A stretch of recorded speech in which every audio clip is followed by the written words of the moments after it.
en souhaitant que ça fonctionne. Ah, je vois le petit cercle Oui, rouge, fait que ça, c'est de bonne augure.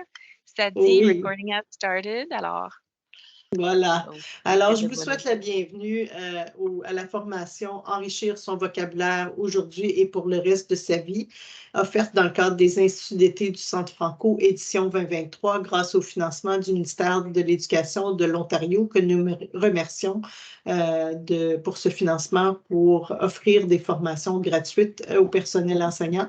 Donc, il reste encore quelques formations demain et après-demain et ça sera complété, mais on a tout au long de l'année des cours de qualification additionnels. Je vous mettrai l'information dans le clavardage. Sachez que nos cours de lecture et d'écriture seront offerts au cours de l'année à un prix spécial parce qu'on a donné un prix spécial pour tous les cours en lien avec les priorités liées aux priorités ministérielles. Et puis, tous nos cours ont été revisités cet été, nos programmes de cours, pour s'assurer qu'on inclut les nouveaux éléments du programme cadre en français. Donc, pour ceux que ça intéresse, on offre écriture à l'automne et lecture partie 1. On offre beaucoup d'autres cours de QA, dont ALF PANA, qui sera également révisé pour le programme cadre. Donc, je cède tout de suite la parole à Nathalie Laniel, que je remercie chaleureusement de partager son expertise avec vous et avec tous les apprenants du Centre Franco. La formation sera enregistrée, donc vous pourrez consulter l'enregistrement à partir de la mi-septembre sur les sites web du Centre Franco. Donc, à toi la parole, Nathalie. Merci beaucoup encore. Merci, merci Simone, merci de ton accueil chaleureux. Bonjour tout le monde, bon lundi matin 21 août, merci d'être là. Écoutez, je suis qui moi? Ben c'est ça, je suis d'abord enseignante, d'abord et avant tout depuis plusieurs années. J'ai été conseillère pédagogique, quelques années aussi et maintenant je suis directrice adjointe depuis janvier à l'école Sainte-Trinité à Rockland, donc pour le CSD-CEO. Alors, je veux d'emblée vous dire que je peux pas prendre tout le crédit pour ça. Quand je me promenais, tu sais, j'entendais souvent: «Ah, les élèves ont pas de vocabulaire, patati patata», puis là, je voulais vraiment faire quelque chose à ce niveau-là. Donc ce qui m'a inspirée, c'est des ateliers de PédagoFest, ateliers ou formations, là.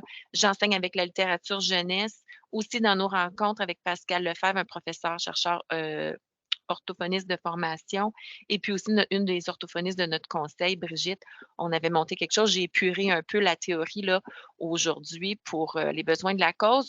Donc, je veux juste vraiment partager où toutes les idées viennent et les informations viennent aujourd'hui et j'espère que ça vous sera profitable.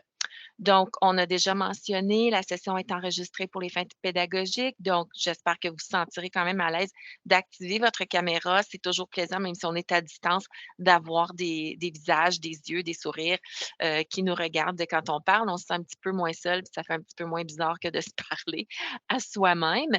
Donc, n'hésitez pas à activer vos caméras. Passons à la reconnaissance du territoire non cédé. Nous remercions les peuples autochtones pour le partage de ce territoire où nous nous retrouvons, connu comme Oniatario, dérivé du terme Mohawk, lac magnifique pour Ontario. Nous reconnaissons que cette terre partagée par les peuples autochtones nous donne toutes les richesses dont nous avons besoin. Nous reconnaissons les générations qui l'ont parcourue, ceux qui la parcourent présentement et ceux qui la parcourront.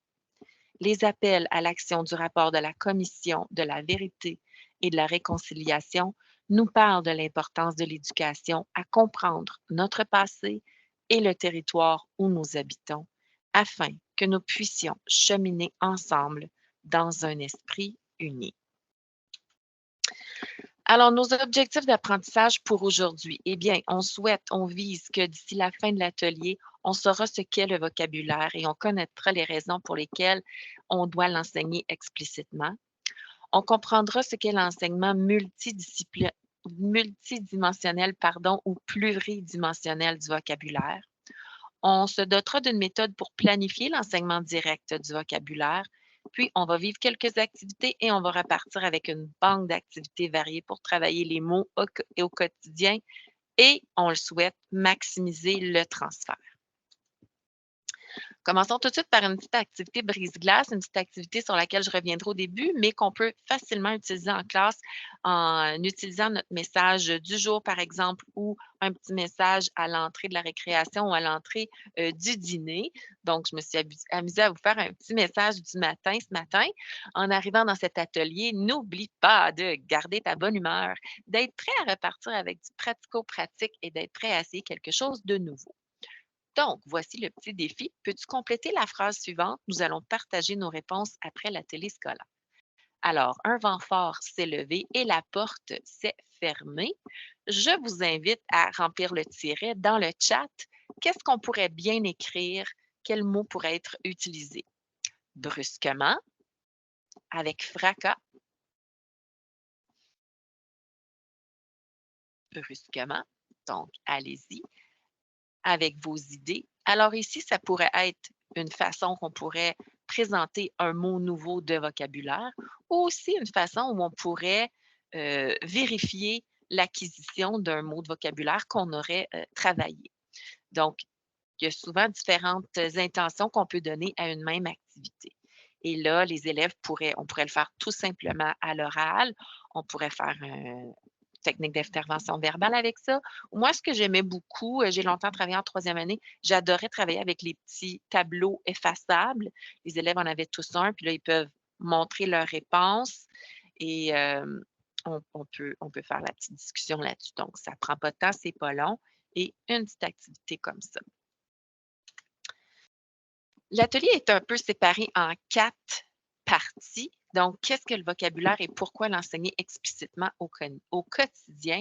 C'est notre première partie. Donc, un tout petit peu de théorie pour mieux comprendre un peu d'où ça vient et ce que les recherches disent. Je ne sais pas si vous avez déjà vu la corde de lecture ou le modèle de Scarborough. C'est un modèle de recherche pour mieux comprendre les enjeux au niveau de la lecture et l'écriture. Comme on sait, c'est intimement relié. D'après les recherches, il y a plusieurs connaissances ou compétences qui sont nécessaires pour devenir un bon lecteur là, compétent ou expert. Donc, ces éléments-là sont représentés ici par une corde.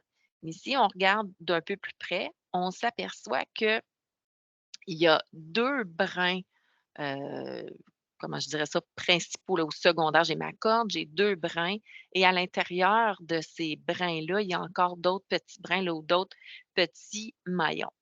On voit dans la partie du haut que le brin du haut, ça touche à la compréhension du langage, alors que celui du bas, c'est l'identification des mots.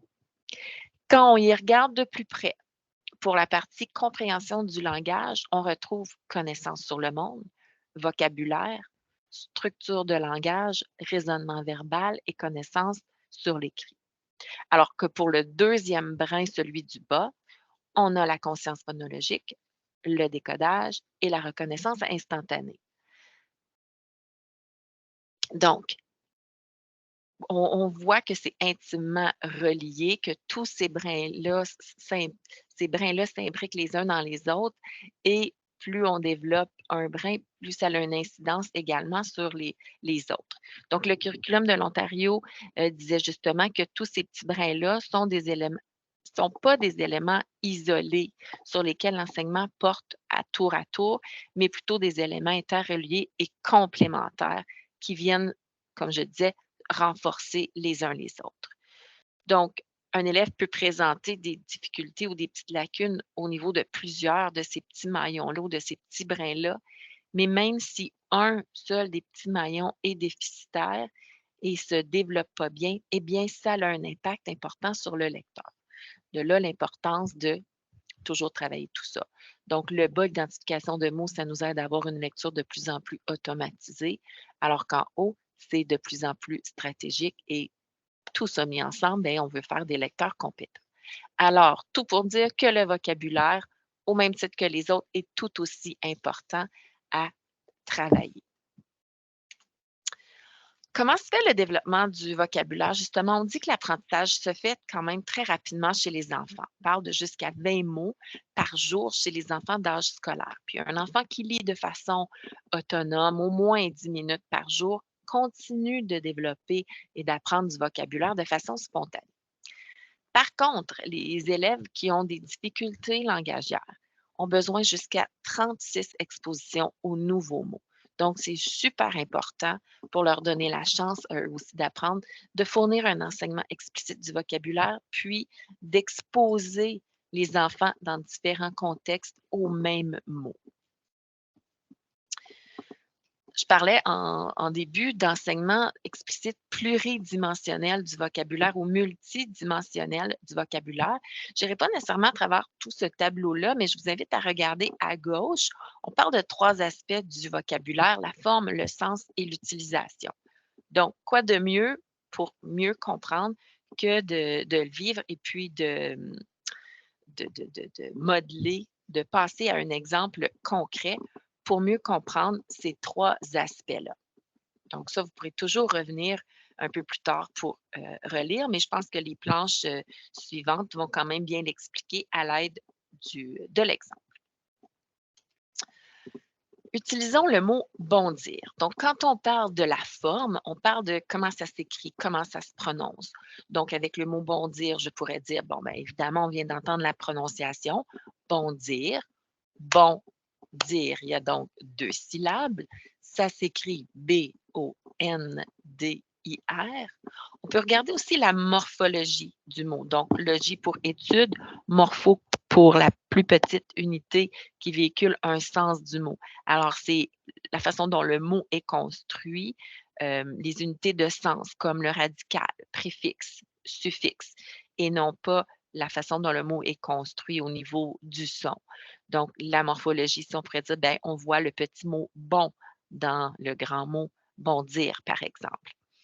Il s'écrit à la fin, avec le IR, comme finir, comme bâtir.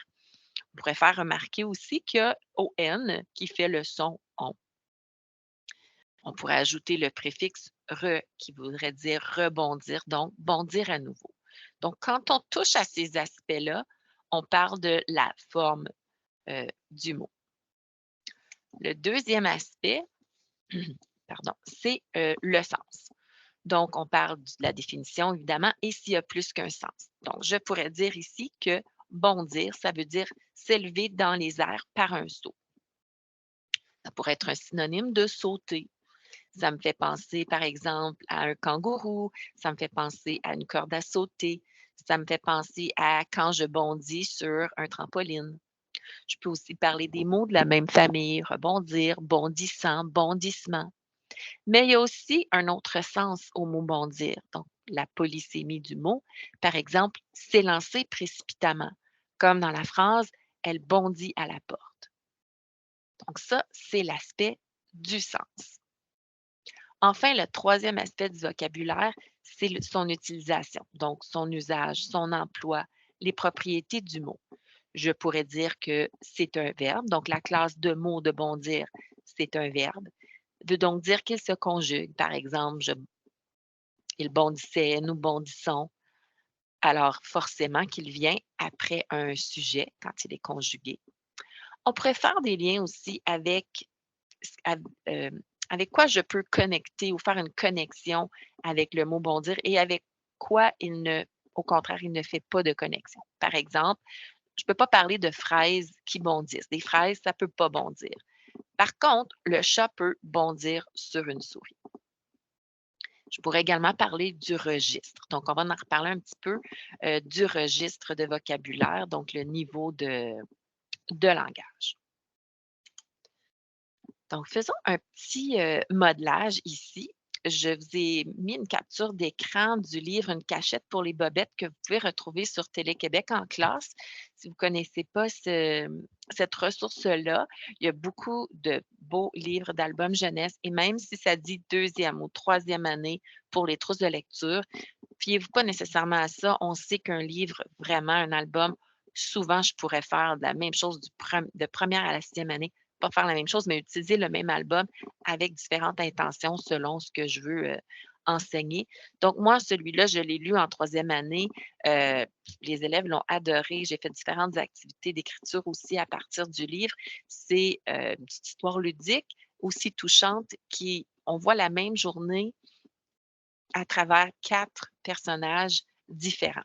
Donc ici, c'est la partie du concierge. Donc, je vous lis ça, puis je vous montre un petit peu ce que pourrait avoir l'air euh, l'enseignement explicite d'un mot lors de la lecture aux élèves en touchant, donc dans mon exemple, je touche aux 3 parties du mot sans nécessairement tout dire, mais je vous en ai mis quand même là beaucoup.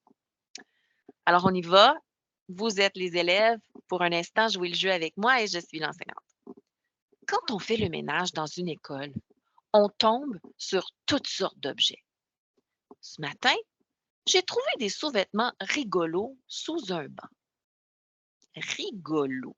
Hmm, c'est un mot qui n'est pas souvent utilisé quand on parle, mais les auteurs l'utilisent pas mal souvent dans les livres. Hein. Ça s'écrit, et là, si j'avais un tableau, je pourrais écrire rigolo. Rigolo. Ce mot-là a 3 syllabes. Puis si on écoute bien, on s'aperçoit que le premier O est un O fâché, hein, un O ouvert, alors que le deuxième O est vraiment prononcé O. Rigolo. C'est un adjectif masculin. Et si je veux le mettre au féminin, ça ferait rigolote. Qu'est-ce que je pourrais dire aussi? Ah, rigolo, ça signifie qui amuse, qui fait rire. Donc ici, ce sont les sous-vêtements qui sont rigolos, qui sont drôles. Mais c'est vrai que dans une école, on ne trouve pas ça souvent, là, des petites bobettes, des petits caleçons avec des dinosaures dessus. Alors, ça doit avoir fait rire le concierge. C'est le contraire de ennuyeux, sérieux. Je suis certaine que des fois, là, vous êtes rigolo ou vous rigolez avec vos amis. Si je mets le suffixe ER à la fin de rigolo, hein, ça devient rigoler. On peut rigoler en parlant de quelqu'un, d'une histoire, d'un moment, même que vous pourriez me faire un visage rigolo. Faites-moi donc ça, là, un visage rigolo. Alors, si les amis, par accident, là, je suis en train de couper des légumes, puis je me coupe, puis je saigne. Oh, est-ce que ça serait rigolo? Non, hein, pas vraiment. Mais si je m'assois sur le pupitre d'un ami, puis que tout à coup, le pupitre bascule un peu, puis je glisse, est-ce que ça pourrait être un peu rigolo, ça? Oui, hein, en autant que je me fais pas mal, ça pourrait être rigolo. Alors, on va écrire ce mot nouveau-là dans notre mur de mots. Puis, on va pouvoir le réutiliser pendant nos rédactions maintenant qu'on sait ce que ça veut dire. Le mot rigolo. Donc, je vais relire la phrase. Ce matin, j'ai trouvé des sous-vêtements rigolos sous un banc. Donc, je vous ai dit à peu près ce qui est écrit ici. Je vous l'ai laissé à titre d'exemple. Donc, oups, je pense que j'ai sauté.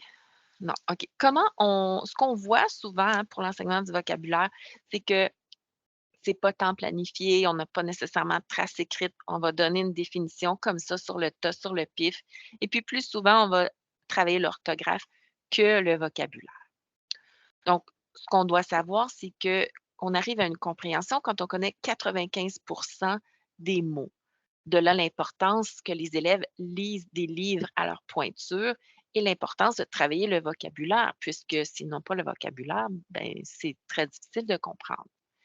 Il faut donc répéter les mots de 7 à 15 fois sur une courte période de temps, court laps de temps.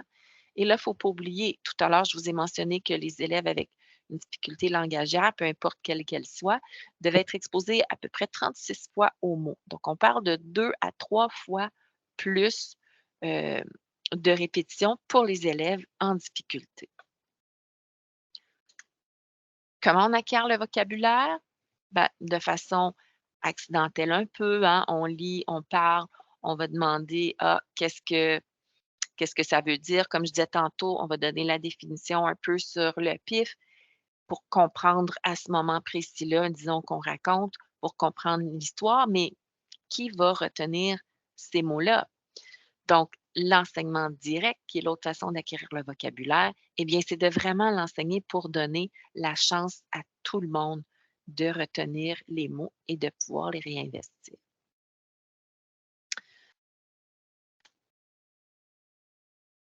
Alors, comment planifier l'enseignement du vocabulaire? Bien, premièrement, on va se donner à peu près de 8 à 15 mots, mais ça pourrait être de 6 à 7, évidemment, on peut varier selon le niveau, heu, auquel on enseigne et les difficultés des mots. Combien de temps? 5 à 10 jours. On a dit une courte période de temps, court laps de temps où on veut vraiment les travailler, les mots qu'on va avoir choisis. À quelle fréquence? Tous les jours si possible. Ça a pas besoin d'être pendant longtemps, mais souvent répétitif. Et quel mot choisir? Bien, vous voyez la petite pyramide, on va la voir à la planche suivante dans la partie jaune, le deuxième registre. Donc, des mots qui sont quand même fréquents à l'écrit, donc profitables en lecture parce que les élèves risquent de les rencontrer, mais quand même intéressants à réinvestir en écriture. Donc, ce sont des mots auxquels on peut associer à un mot déjà connu, mais qui vont venir enrichir ce vocabulaire-là qui est déjà connu. Des mots qui vont être inconnus pour plusieurs élèves, donc peut-être que quelques-uns vont les connaître parfois.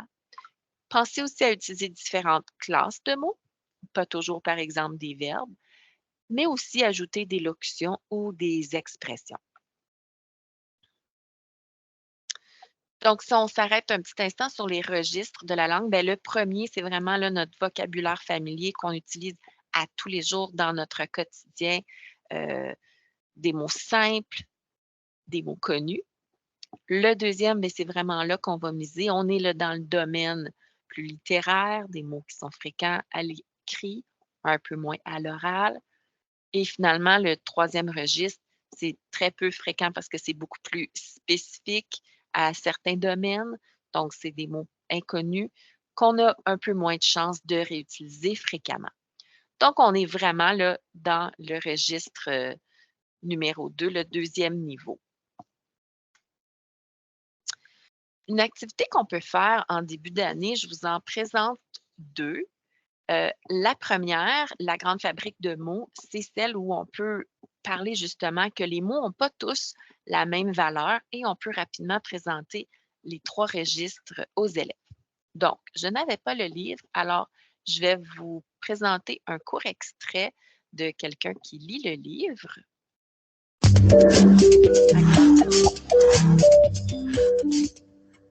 Est-ce que vous entendez? Sinon, c'est pas grave, je vais le lire moi-même. Oui, on Oui, entend. La parfait. grande fabrique de mots. Il existe un pays où les gens ne parlent presque pas. C'est le pays de la grande fabrique de mots. Dans cet étrange pays, il faut acheter les mots et les avaler pour pouvoir les prononcer. La grande fabrique de mots travaille jour et nuit. Les mots qui sortent de ces machines sont aussi variés que le langage. Il existe des mots qui valent plus cher que d'autres. On ne le dit pas souvent, sauf si on est très riche. Au pays de la grande fabrique, parler coûte cher. Ceux qui n'ont pas d'argent fouillent parfois dans les poubelles, mais les mots jetés ne sont pas très intéressants. Il y a beaucoup de crottes de bique et de fesses de lapin. Au printemps, les mots peuvent s'acheter en promotion. On part avec un lot de mots pour pas cher. Je suis allée plus loin que je voulais. Je voulais arrêter à par- parler coûte cher. On pourrait lire jusque-là avec les élèves et discuter, est-ce que tous les mots ont la même valeur? Qu'est-ce qui rend un mot riche? Je vous lance la question. Dans le chat, écrivez-moi qu'est-ce qu'est-ce qui rend, euh, qu'est-ce qui fait qu'un mot est riche ou donnez-moi des exemples de mots riches.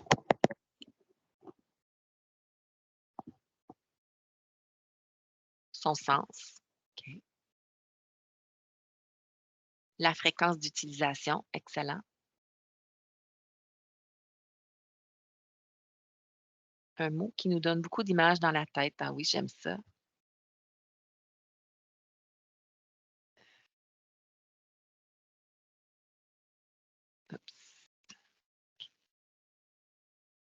Qui décrit bien une situation.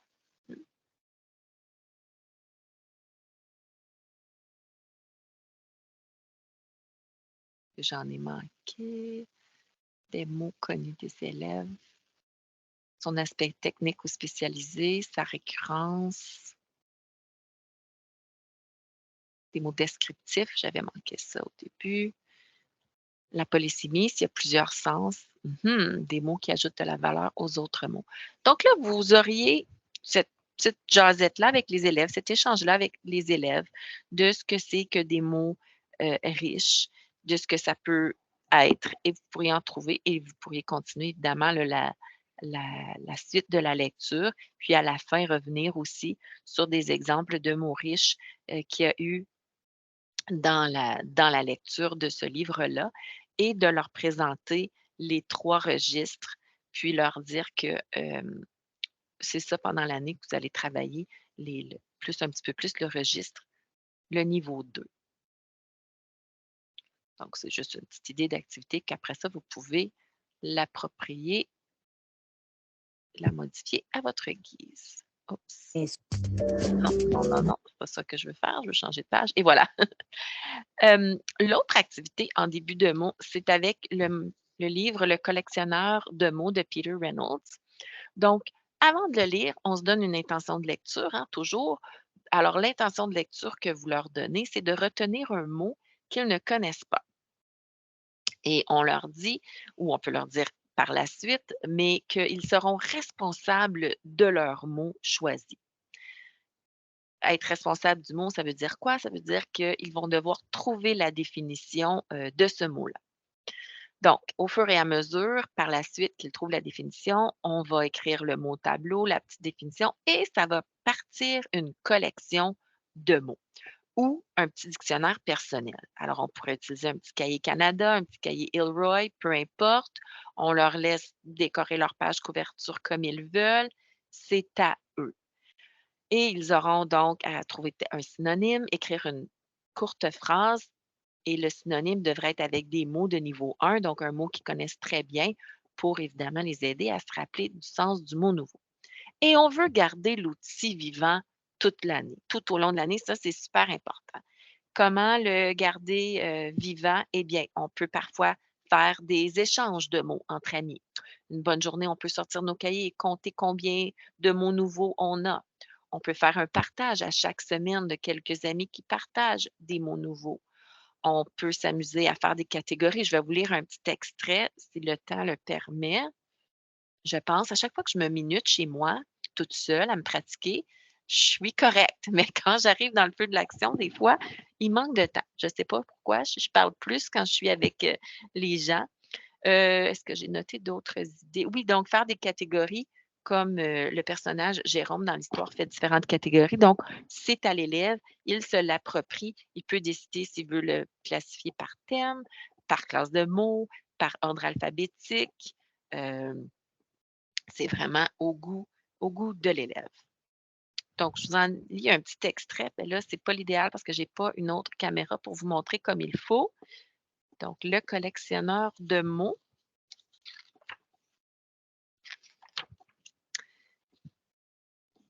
Les collectionneurs collectionnent des objets. Certains collectionnent des timbres. Certains collectionnent des pièces de monnaie. D'autres collectionnent des roches. D'autres collectionnent des tableaux. Certains collectionnent des bestioles. Certains collectionnent des cartes de baseball. D'autres collectionnent des bandes dessinées. Et Jérôme, qu'est-ce qu'il collectionne, lui? Jérôme collectionne des mots. Ici, là, le mot prodige. Il collectionne des mots qu'il entend. Mon voyage au Pérou était plaisant. Pérou. Certains mots attirent son attention. Il collectionne des mots qu'il voit. Salon de thé, le saule pleureur. Il note saule. Certains mots lui sautent aux yeux. Il collectionne des mots qu'il lit. Certains mots jaillissent des pages. Émeraude. Des mots courts et doux.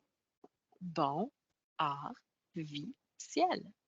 Des mots de 2 syllabes. Rumeur, voler, glouton, éclat, motif, trésor. et des mots de plusieurs syllabes qui sonnent comme une mélodie. Symphonie, Guadeloupe, mousseline, kaléidoscope, marionnette. Évidemment, là, je ne vous lirai pas tous ce matin. Je voulais vous donner un petit aperçu du livre. Donc, on prend notre temps pour le lire, on s'arrête sur les mots. Puis, par la suite, bien, c'est ça, je vous ai un peu décrit l'activité qu'on peut faire avec ce livre-là pour partir la collection de mots de chaque élève ou, en d'autres mots, un petit dictionnaire personnel.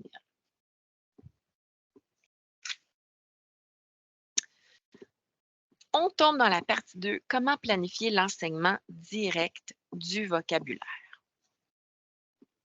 L'enseignement direct, bien, c'est un enseignement planifié de mots soigneusement choisis qui donne une place de choix au réinvestissement des mots travaillés sur une période relativement courte de façon à favoriser la rétention. Citation de Anctil-Léproux 2017. Donc, première étape, voici en 5 étapes. Mais première étape, planifier l'enseignement. Vous avez vu, j'ai utilisé des albums jeunesse, donc souvent, on va choisir les mots à partir d'albums jeunesse pour que, quand on présente les mots vont être en contexte, pas juste des mots comme ça au hasard qui ne sont pas rattachés à rien. Donc, des mots qui peuvent être difficiles pour la compréhension, on l'a vu tantôt. On va ensuite se créer des définitions simples en pensant à des mots d'enfant. Comment l'élève pourrait l'expliquer le mot idéalement. On va préparer des cartons avec le mot, carton avec la définition pour notre mur de mots. Puis, on peut préparer aussi d'autres contextes où le mot peut être employé ou les activités que je vais vous présenter tout à l'heure. Voyons un petit exemple. Alors, par exemple, dans un livre, vous voyez la liste à gauche de l'écran, craintif, déglutir, hisse, qui est vraiment le verbe hisser ici, là, familière, approbation, crevasse, saisir, flageolante et abîme. Donc, je vous laisse un petit moment pour réfléchir. Quel mot retiendriez-vous pour en faire l'enseignement explicite? Et pourquoi? Donc, si vous voulez écrire ça dans le chat, évidemment, il y a beaucoup de variantes ou de critères à prendre en considération, c'est-à-dire à quel niveau est-ce que je suis, est-ce qu'il y a des thématiques que je développe en ce moment qui s'accrochent. Donc, il n'y a pas nécessairement de mauvaises réponses, c'est juste d'y réfléchir. Moi, dans ma réalité de classe, quel mot je choisirais, parce qu'à un moment donné, on ne peut pas tous les choisir. Il y en a qu'on va donner sur le pif et il y en a qu'on va réinvestir. Alors, on commence ça dans le chat. Oups! Attendez une minute, ça passait trop vite. Craintif. Les enfants pourraient le réutiliser. C'est dans la pyramide jaune. C'est dans la partie jaune, pardon, de la pyramide de possibilités d'utilisation. Déglutir. Le mot abîme ou crevasse, car les sons sont assez simples, mais le mot est riche. Effectivement, il dirait peut-être une craque. Craintif, langage familier en lien avec les émotions, peut être investi lors de la lecture des récits. Craintif, il y en a beaucoup qui sont d'accord avec le mot craintif. Est-ce qu'il y en a d'autres que vous choisiriez et pourquoi? Et on peut aussi réfléchir à quelle définition simple on pourrait leur donner. Quelle phrase on pourrait utiliser aussi pour remettre le mot dans un autre contexte? Parce qu'évidemment, là, on l'aurait dans le contexte de notre histoire, mais aussi, on veut le présenter dans d'autres contextes. Merci pour votre participation, j'apprécie. Alors, un petit truc ou une petite astuce, j'ai choisi pour l'occasion aussi craintif et saisir, mais comme je vous le dis, il n'y a pas de mauvaise réponse, ce sont tous des mots qui pourraient être utilisés. On peut penser des fois quand on a de la difficulté à délibérer, qu'est-ce que l'élève dirait? Est-ce que l'élève connaît un mot plus commun, plus familier qu'il utiliserait, auquel je peux venir greffer ce nouveau mot-là? Donc, pour saisir, on peut penser, l'élève utiliserait le mot prendre, il dirait comme j'ai pris telle chose. Donc, saisir pourrait très bien venir enrichir le mot connu prendre. Même chose pour craintif, hein, j'ai peur ou peureux. Donc, craintif et petite coche au-dessus, là. On entend moins les enfants dire: «Oh, j'étais craintif de blablabla, hein, j'avais peur» ou alors ça serait des mots potentiels qui pourraient ensuite réinvestir et qui risquent de quand même croiser assez souvent dans les lectures. Approbation, oui, aussi également. Donc, on pourrait dire comme définition, prendre quelque chose entre ses mains avec force. Dépendant aussi à quel niveau on est, peut-être qu'on peut utiliser agripper ou empoigner ou attraper. Dans une phrase, on pourrait dire cet alpiniste a saisi sa corde juste à temps et a évité une chute. Pour craintif, bon, on pourrait dire aussi évidemment craintive au féminin, hein, peureux pourrait être un synonyme.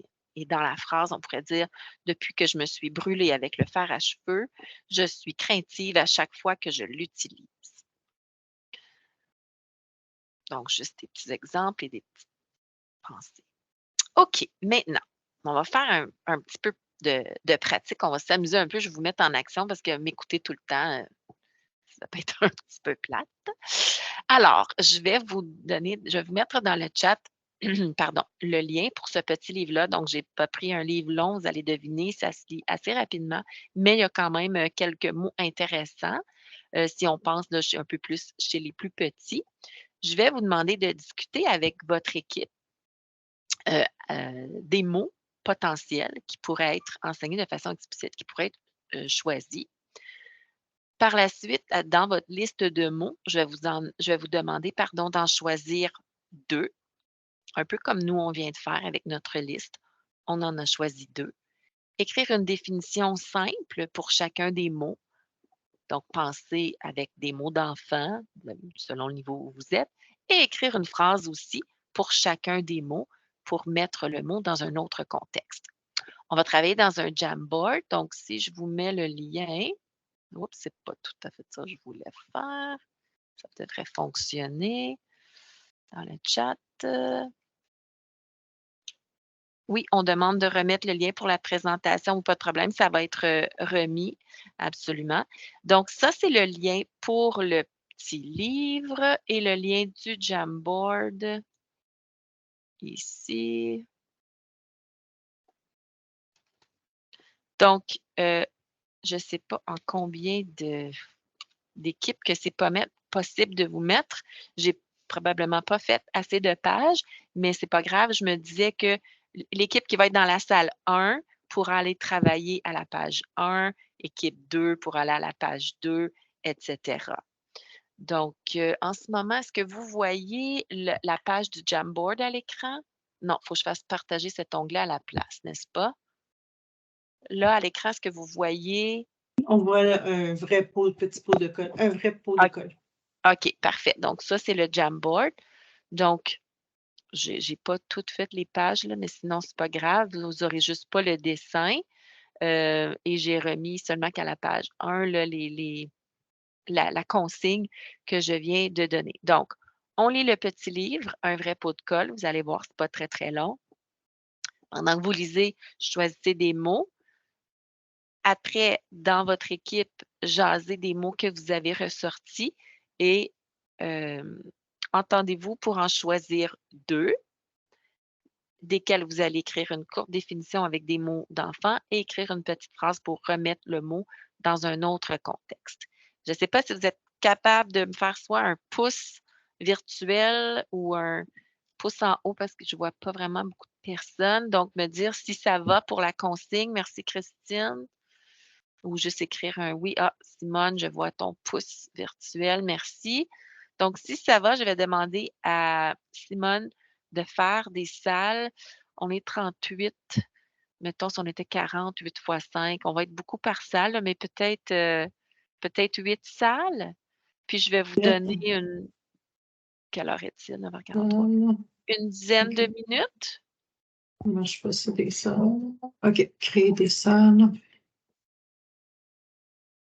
C'est pas long, je suis en train de faire ça.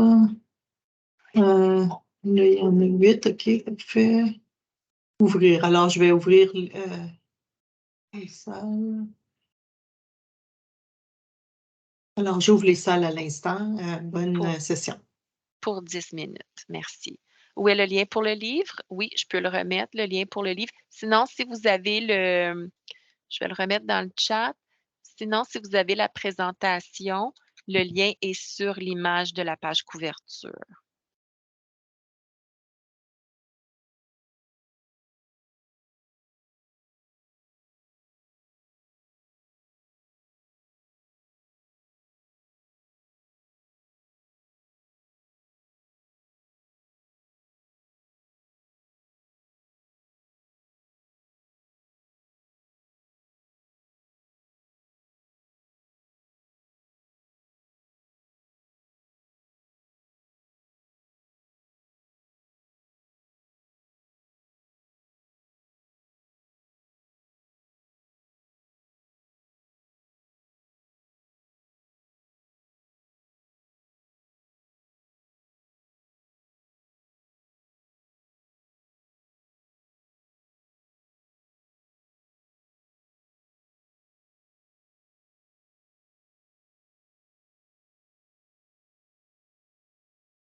Bonjour, j'avais perdu l'accès à la conférence. Est-ce que c'est possible? Non, c'est juste qu'on est en salle de dérivation. Présentement, ils sont en train de faire un OK, travail. Donc, parfait. Il n'y a pas de on, problème, on revient, j'ai on entendu, revient dans 4 minutes. parfait. C'est Peut-être juste que... que j'ai entendu les consignes de travail, mais quand moi, au lieu d'être séparée, je pense que tout a fermé. Ah, ça se peut. Des Puis fois, j'ai quand eu on vient pas de l'organisation dans Teams, ça, Non, non, c'est ça ça. vous C'est pas êtes... grave.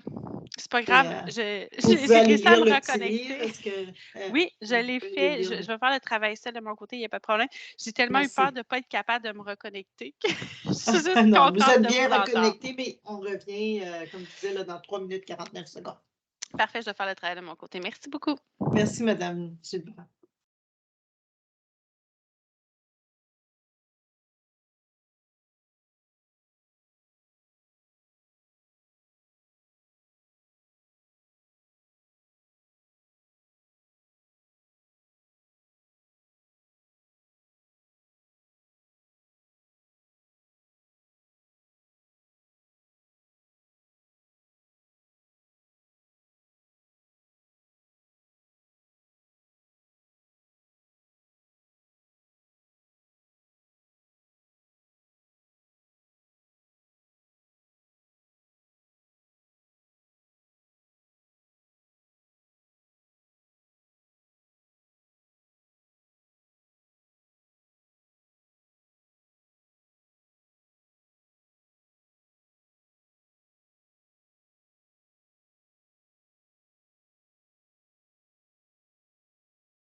Bienvenue dans la salle principale.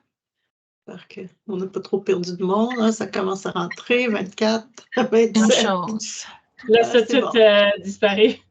Oui. Je sais qu'il y en a qui n'ont peut-être pas pu se rendre, là, mais dans les salles, mais bon, vous auriez, il y en a qui ont fait le travail seul, donc je redonne la parole à Nathalie. Merci, Nathalie. De rien. Donc, si vous n'avez pas fini, là, c'est pas grave, aucun stress. C'est juste l'idée là, de se donner un petit temps de réflexion puis d'avoir de mettre la main à la pâte. Donc, si vous pouvez juste me confirmer que vous voyez le Jamboard à l'écran?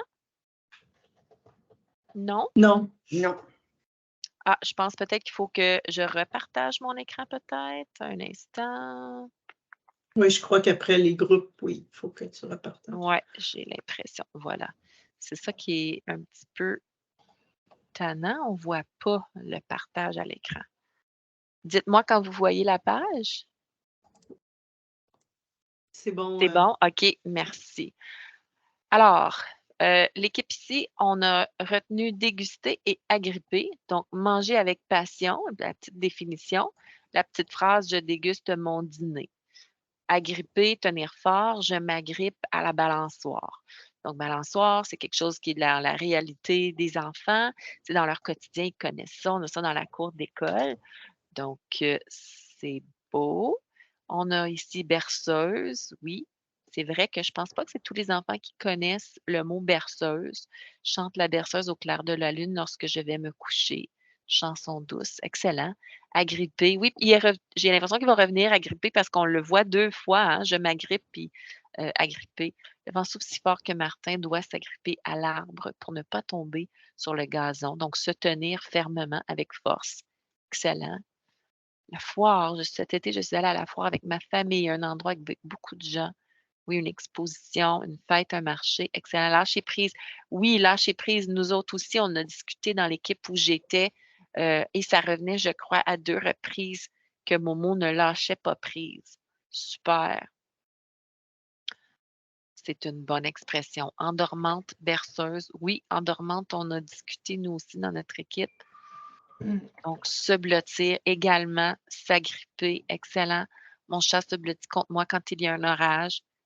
Très bien, je pourrais totalement voir des amis qui diraient: «Ah, moi, c'est mon chien qui a peur», puis oui, puis tu sais, il y a quelque chose qui colle à leur réalité. Donc une petite, définition simple avec des mots d'enfant. J'aime les pommes, je les déguste avec appétit. Ah oui, j'aime ça. Lâcher prise, comme on a dit tantôt, blotti, excellent. Excellent, excellent, excellent. Se sauve, s'enfuit. Donc, vous avez l'idée, je ne vais pas m'attarder plus que ça. C'était juste d'avoir une petite réflexion, puis de faire l'exercice rapidement ensemble avec une petite histoire. Je reviens ici. L'étape 2, c'est donc l'étape là où on va présenter les mots. Ça peut être avant la lecture, pendant la lecture, selon la situation d'enseignement. Donc, si on a de la lecture aux élèves, ça va être pendant la lecture, mettre en contexte, un peu comme mon modelage tout à l'heure avec le mot rigolo. Ça pourrait être avant si c'est dans un cercle de lecture et que les enfants ont besoin de connaître certains mots pour leur lecture, etc. Donc, ça va dépendre de la situation, mais là, c'est vraiment l'enseignement comme tel. Et on n'oublie pas de toucher aux 3 aspects, aux 3 dimensions du vocabulaire. 3 et 4, on pourrait quasiment, mettre ça ensemble, ces 2 étapes-là. Donc, c'est le rappel au sens présenté dans d'autres, contextes. Donc, l'aspect de répétition, hein, on a mentionné, il faut que les mots, ça soit répétitif et la consolidation des mots, bien, c'est là qu'on va, par exemple, afficher nos mots et les définitions sur notre mur de mots, qu'on va vivre différentes activités. Donc, ne partez pas, je vais vous partager tout ça. Et encore là, on touche aux 3 aspects du mot, le sens, la forme et l'utilisation. Pour ultimement, on croise les doigts, en arriver au transfert, donc à une bonne acquisition, une maîtrise des mots. On garde des traces, on fait vivre les mots par exemple, avec l'activité, l'animation des murs de mots qu'on va pouvoir faire et aussi, est-ce qu'on les réinvestit à l'écrit et même, pourquoi pas aussi là, à l'oral, évidemment. Donc, comment travailler les mots au quotidien et assurer le transfert, ou en tout cas, c'est ce qu'on vise, hein, en maximiser autant que possible. Eh bien, c'est là que je vous présente différentes activités à faire avec les mots tirés des albums jeunesse, comme on vient de voir. D'abord, le mur de mots. Le mur de mots, ça fait longtemps que ça existe. On n'invente rien ici. C'est dans les gels également. Vous allez voir qu'il y a un lien de derrière, je l'ai ouvert tantôt. Non, ça n'a pas réouvert. Voici, il y a toutes sortes d'activités ici. Là, vous avez un dossier avec toutes sortes d'activités pour animer le mur de mots. Donc, je vous ai mis ça en partage ici. Alors, ça n'a pas besoin d'être long, le mur de mots. C'est mieux d'être à tous les jours un petit 5 minutes quand on a un petit trou au retour de la récré, au retour du dîner, avant de partir.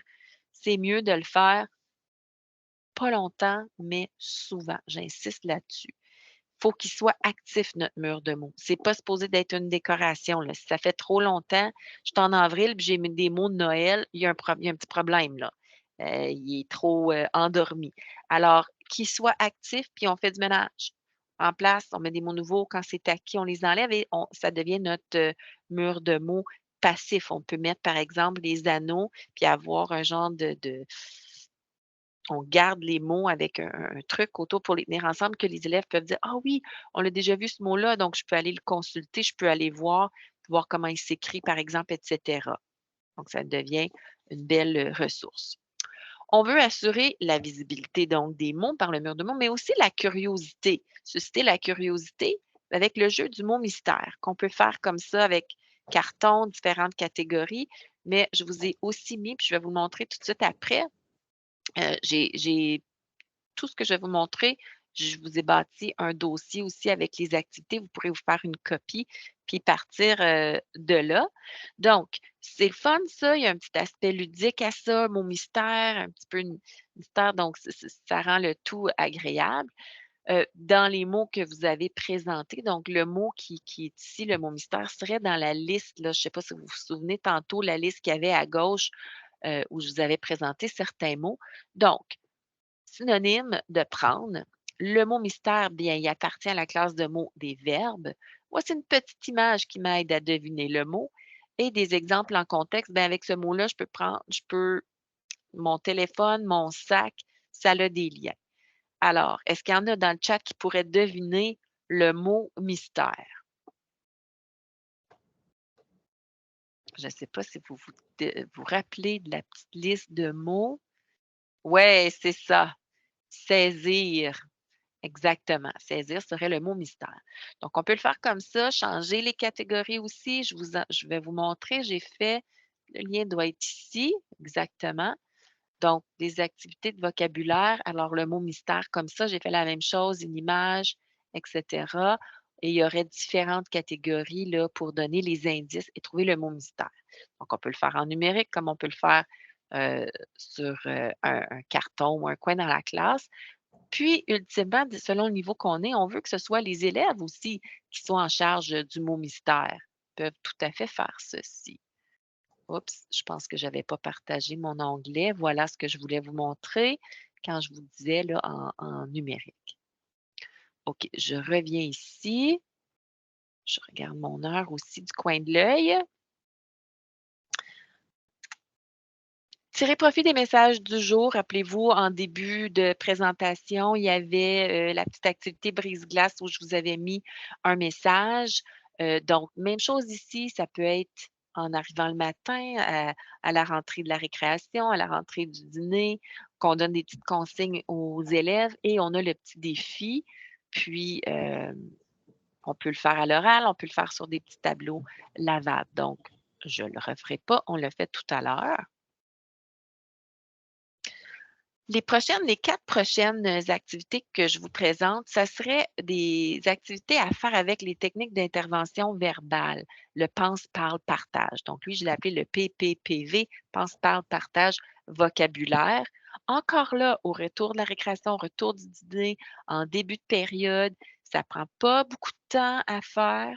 Les élèves ont la chance de parler, hein, pense. On leur donne un petit 30 secondes pour penser à leur réponse et surtout à l'explication, à la justification de leur réponse. C'est comme ça qu'on va voir si ils ont bien appris ou compris le mot. Ensuite, on les laisse parler soit en équipe, en diade, selon comment votre classe est organisée, et on fait le retour en grand groupe pour le partage. Donc, si je vous laisse lire ce qui est écrit à l'écran et que je vous demande d'écrire dans le chat, est-ce que cet énoncé-là, est-ce que c'est vrai ou faux et pourquoi? Donc là, évidemment, il y a un mot, et vous devinez probablement lequel, qui aurait été travaillé avant ou, selon votre intention, remarquez que vous pourriez toujours initier et présenter le mot de cette façon-là aussi, là. Tu sais, c'est libre à vous, là. Donc là, faux, mais moi, je suis madame parce que, je suis madame pourquoi, c'est ça que je disais avec mes amis. Faut que tu me dises pourquoi tu dis faux, là, ou pourquoi tu dis vrai.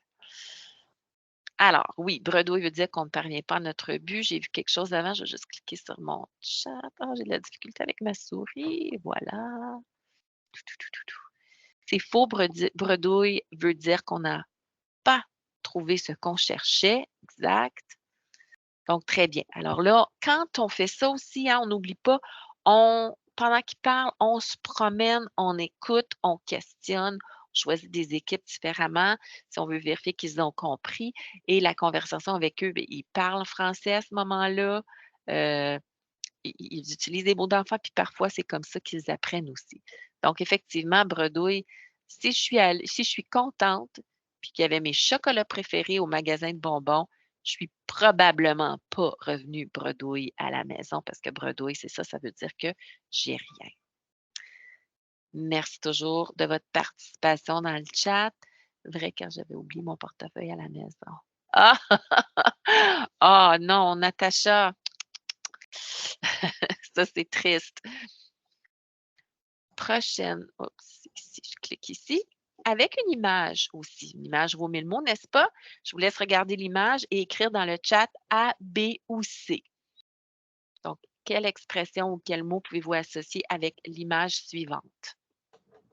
Encore la même chose, c'est des mots qui auraient été présentés, enseignés de façon explicite auparavant, et là, on veut les réinvestir. On veut les présenter dans différents contextes. On veut exposer les élèves souvent aux mots pour se les approprier. Alors, se hâter, encore là, on se promène, on demande aux élèves de se justifier toujours. Hein, pourquoi? Bon, ben, on voit qu'il a l'air stressé, il regarde sa montre, il y a des gouttes de sueur, il a l'air pressé, donc se hâter. Excellent. On passe à la prochaine. Alors ici, on a l'expression, le mot se hâter, et ce serait de mimer. Donc, ils pourraient se parler, penser à comment est-ce qu'ils mimeraient ça, puis on en choisit quelques-uns là, pour présenter leur mime. Et une petite dernière pour projeter une question et échanger. Lequel des endroits est le plus hostile?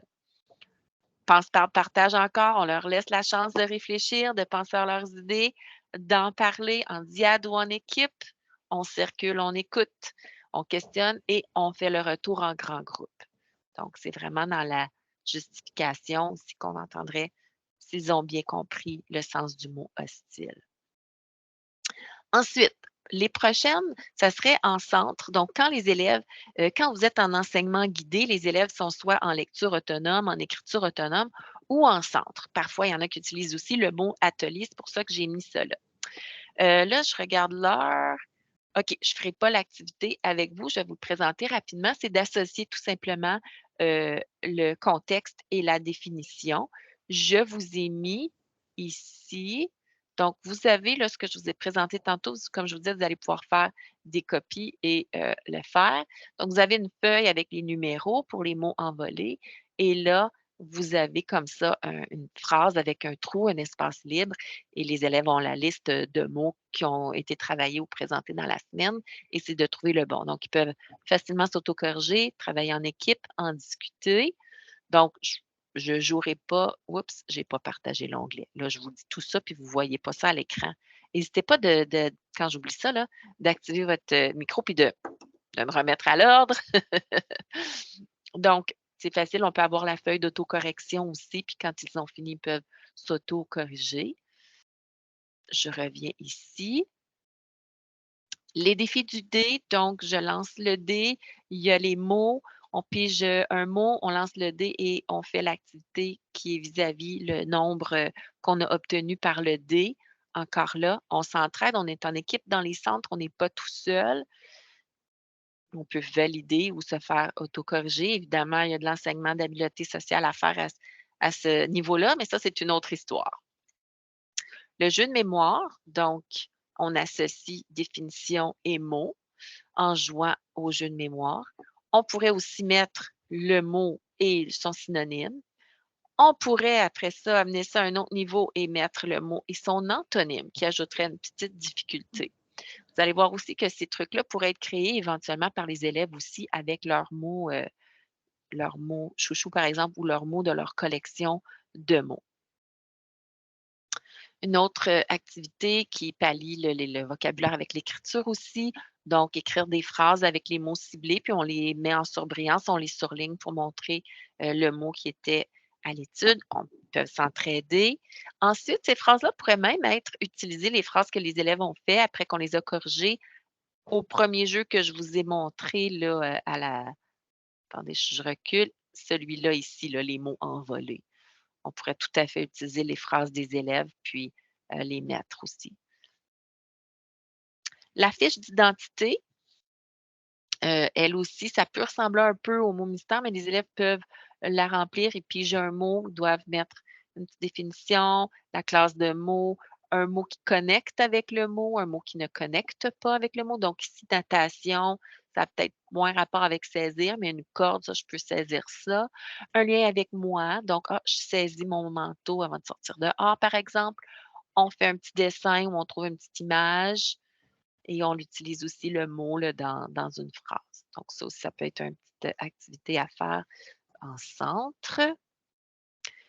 Le jeu du bingo en centre, mais également évidemment en grand groupe, dépendant où vous êtes dans l'année, selon le niveau d'études aussi. Ici, on voit que c'est 9 cases.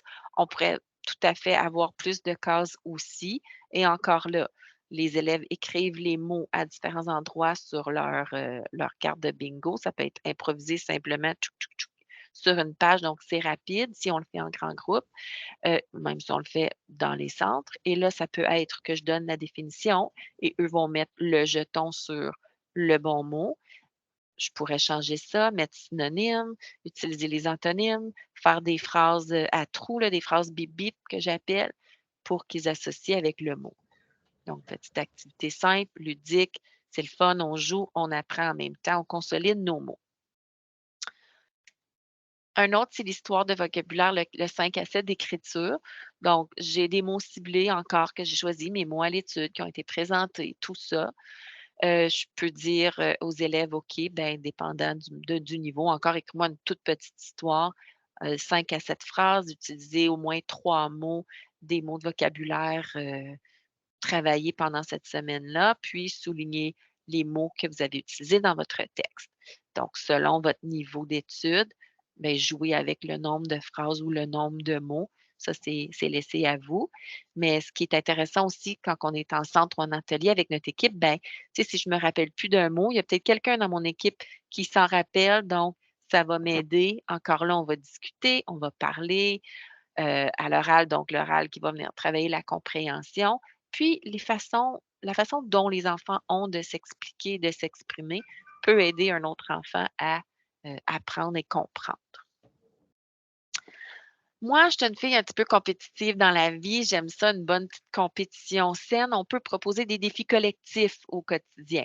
Donc, on peut avoir un pot, un vase, un bol, un panier, peu importe, où il y aurait l'étiquette de droite. Donc, wow, un mot de vocabulaire a été utilisé, génial. Et là, bon, libre à vous de donner une petite mission, un petit défi pour la journée, pour la semaine, dire: «OK, combien de fois on peut utiliser le mot "saisir" aujourd'hui ou pendant la semaine?» Et à chaque fois que c'est utilisé, on ajoute, je ne sais pas moi, une bille, un cube, quelque chose dans le verre, dans le pot et pourquoi pas, quand il est plein, avoir une petite récompense. Ou On les compte à la fin de la journée. Hey, wow, on a utilisé 15 fois le mot saisir. Demain, est-ce qu'on est capable de l'avoir 18 fois ou peu importe? On pourrait même faire un graphique et jumeler la mathématique à ça. Pourquoi pas? Comme on dit, il n'y a pas de limite. The sky's the limit. D'autres petites idées sans grande préparation, on peut organiser les mots à l'étude, le mur de mots en catégories, des mots drôles, des mots épeurants, des mots à 2 syllabes, des mots qui riment, etc. On pourrait enlever les définitions qu'on a mis à côté de nos murs de mots, mettre ça sur les tables ou les pupitres, les bureaux des élèves. On les met en équipe et chacun doit venir associer avec le bon mot. On peut aussi poser des questions en intégrant des mots à l'étude. Ça va nous permettre de vérifier la compréhension. Par exemple, as-tu déjà vécu un moment où tu étais craintif? Explique. On pourrait faire ça en pense, parle, partage aussi. On se promène, on écoute quelques tables ou une table par jour cette journée-là, puis on fait un retour en grand groupe. Poser des questions en donnant un choix aussi avec des mots à l'étude. Qu'est-ce qui te rend craintif? Les tornades ou la pluie? Pourquoi? On peut faire des jeux de mime aussi, un peu comme tout à l'heure là, dans l'exemple du pense, parle, partage. Donc, on choisit un mot du mur de mots. Un élève mime et les autres doivent deviner. Et bien sûr, animer notre mur de mots avec les activités. J'ai remis le lien ici, mais vous l'avez aussi sur le dessin là, du mur de la planche de tout à l'heure. D'autres idées qui demandent un petit peu plus de préparation, on peut créer des devinettes, faire créer des devinettes par les élèves. Ça peut être jumelé un peu aussi avec le mot mystère. On peut demander aux élèves de chercher une image ou de faire un dessin qui représente le mieux le mot à l'étude. On vote en grand groupe pour le plus représentatif. Pour les zélés de la techno, là, ceux qui sont vraiment des kingpins, avec ça, on peut créer des codes QR, les accrocher un peu partout dans la classe. C'est des photos, des images, des sons, des courtes vidéos. Puis, quand l'élève scanne le code QR, eh bien là, il doit trouver le mot mystère qui est associé à soit la photo, l'image, la courte vidéo, etc. Encourager l'utilisation des mots dans les productions. Donc, on a vu un peu dans les activités du centre, mais ça, c'était un peu imposé. Mais si on a d'autres d'écriture, on peut essayer d'encourager les élèves à utiliser au moins 2 mots travaillés en classe dans leurs écrits de la semaine. Et aussi, on veut développer un amour des mots, une sensibilité aux mots. Donc, montrer là, que nous autres aussi, on a du plaisir à découvrir des mots nouveaux, puis il y a des mots qu'on trouve beaux pour X, Y, Z raisons. Donc, il ne faut pas oublier qu'on est les modèles, là. On est vraiment, vraiment en tout temps des modèles, mais pour les mots aussi. Montrer l'amour des mots, on pourrait justement avoir des mots chouchous, avoir un coin, un pot, un panier, peu importe, de mots chouchous, être un modèle soi-même et proposer des mots chouchous qu'on pourrait ajouter à notre collection de mots. Hein. N'oubliez pas notre petite collection de mots au dictionnaire personnel. Inviter les élèves à partager une fois par semaine leurs mots chouchous.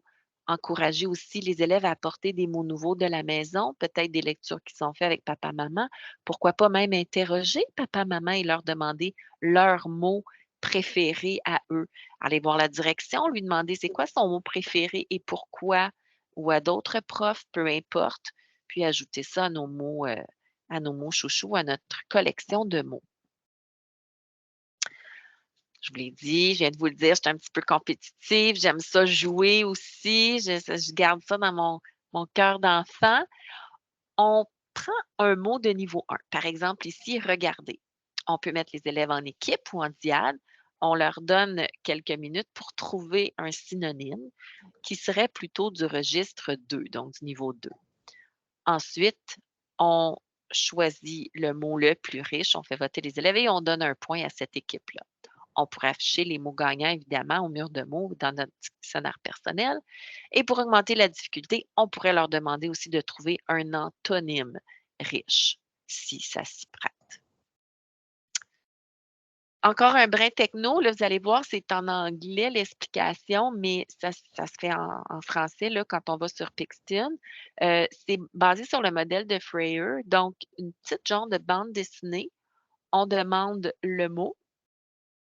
on donne une petite définition, pardon, on demande une petite définition du mot, les caractéristiques, et ensuite un exemple et un contre-exemple à l'aide d'une illustration et d'une petite phrase. Donc, ça crée une mini bande dessinée. Des fois, on a des élèves qui sont forts, qui ont besoin d'être stimulés. Bien, ça peut être une différente façon là, de le faire.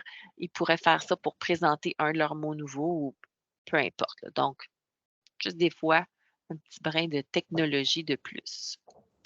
Aussi, des fois, nos élèves enrichis, dans ce tableau de choix-là, il n'y a pas d'activité qui explore la technologie, mais ça explore autrement. Étude de mots, fait qu'il y a du vocabulaire là-dedans, mais il y a peut-être aussi un peu d'orthographe, mais vocabulaire aussi. Des livres autour des mots, donc je vous ai déjà présenté le collectionneur de mots, la grande fabrique de mots. Il y a la bataille des mots aussi qui est intéressant, même si ça touche à l'orthographe. Je pense que c'est la collection Ma petite vache à mal aux pattes, là, les premiers petits romans, là, pas trop, trop épais. Donc, vous avez d'autres livres au bas.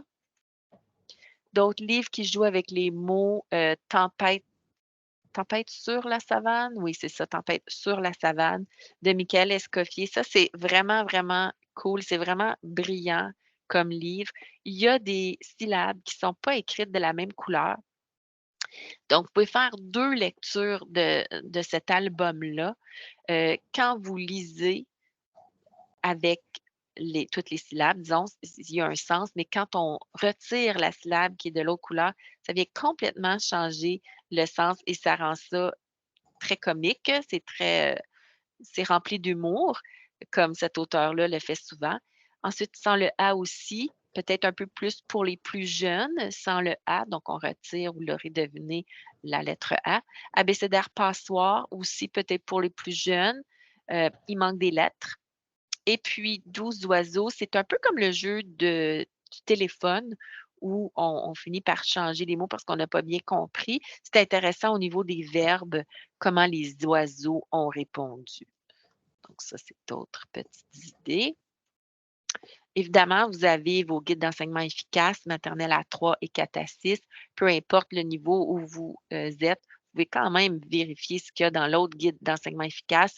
Souvent, ça se modifie là, ou ça s'adapte. Bon, je vais le dire, désolée, je cherche mes mots, un peu ironique pour quelqu'un qui parle de vocabulaire. C'est l'âge, c'est les hormones. Donc ici, on peut tout à fait je vous ai mis les liens. Si je me rappelle bien, il me semble que je suis allée chercher juste les pages qui ont, un rapport avec le vocabulaire dans les 2 gels. Alors, on arrive à la fin, là, j'ai l'impression que finalement, j'aurais eu le temps de faire le petit jeu. Je pensais pas. Je dois avoir parlé plus vite.